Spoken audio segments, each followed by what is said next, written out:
It's been a long time since I posted. Excuse me. It's been a long time since I posted a thing. And in the meantime, I've ran into some issues, mostly with finances. So I have a computer that really doesn't work. I don't have a sound card. Uh, anyway, sob story aside, please view this with a little bit of leniency. It is what I am saying, or would like to say, that has more importance than the quality of the video itself, which I hope in time I can get my things together and put out some more quality stuff here. I actually have an idea for future videos, but maybe I'll get to that later. I received my first Bible when I was 7 years old.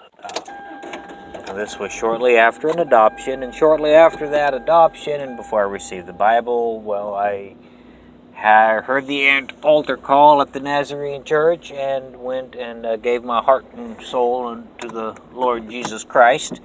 And my adopted mother decided that I needed a Bible. So she went and she got me the Children's Living Bible. Wasn't that long later when I was reading the Bible and I ran across a story, and I don't remember the specific story, but it was an account of a rape that occurred in the Bible. Well, more sob stories, which I will skip over, but let's just suffice it to say that at that time in my life, as a 7-year-old little boy, I was no stranger to sexual violence. I had witnessed sexual violence firsthand just a few years before, and of course my adopted parents had no knowledge of this. So I knew exactly what rape was. And if I do recall that was the specific word used in whatever it was I was reading, whatever passage I was reading in the Children's Living Bible, that a man had raped a woman. Well, I am also a little bit devilish sometimes, much more so than what my adopted parents realized, and maybe still don't realize. So I thought this would be entertaining. So I crawled out of bed and I went to the living room where my dad was reading a newspaper, and I asked, "Dad, what does rape mean?" Oh, you can of course imagine his reaction when his little boy comes to him and asks such a question of that nature. And he got all shocked and sat up straight and looked at me like I don't know, like he was in a near panic mode, and wanted to know where I heard that word. And I told him I read it. And of course the next natural question was, "What are you reading?" And I told him the Bible. And he said, "Oh." And from that point, he attempted to explain to me very tactfully what the word rape meant, and then hustled me off to bed. Well, here's the deal. Here's the deal, though.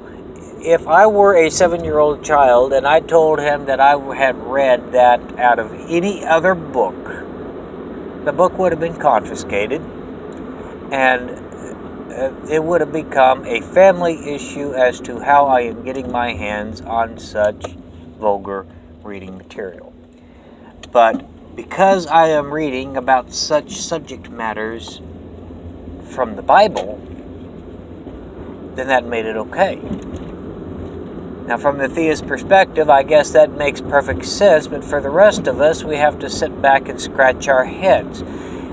So let me get this straight. We find it completely and totally acceptable that a 7-year-old child, and in this case a traumatized 7-year-old child, can sit back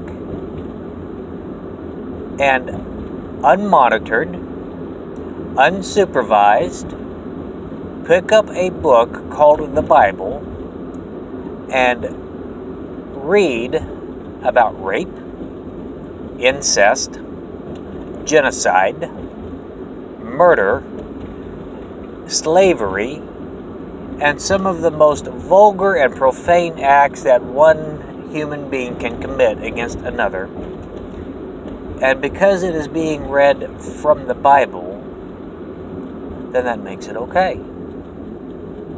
But have that 7-year-old child see stylized violence on television, in cartoons, and it is a huge issue. Now, this really does not make a whole lot of sense to me, and it shouldn't make any sense to anyone. And I don't know how to conclude this little spill.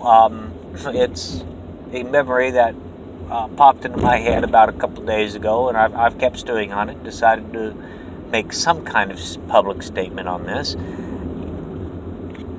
Listen, if you are a Christian and you insist on indoctrinating your children, there is really nothing I can do about that.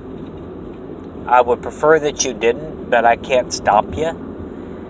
But for crying out loud, don't leave the Bible sitting around your child's bedroom where they can be subjected to material that you would otherwise find objectionable. Reading about rape, murder, and genocide and sacrifice, human sacrifice is in there. This is not suitable reading material for children. If you insist, totally insist, on introducing your children to the Bible, at least supervise and monitor what they are reading, would you? Because at the end of the day, the Bible contains subject matter that is absolutely, utterly, completely, socially inappropriate for children.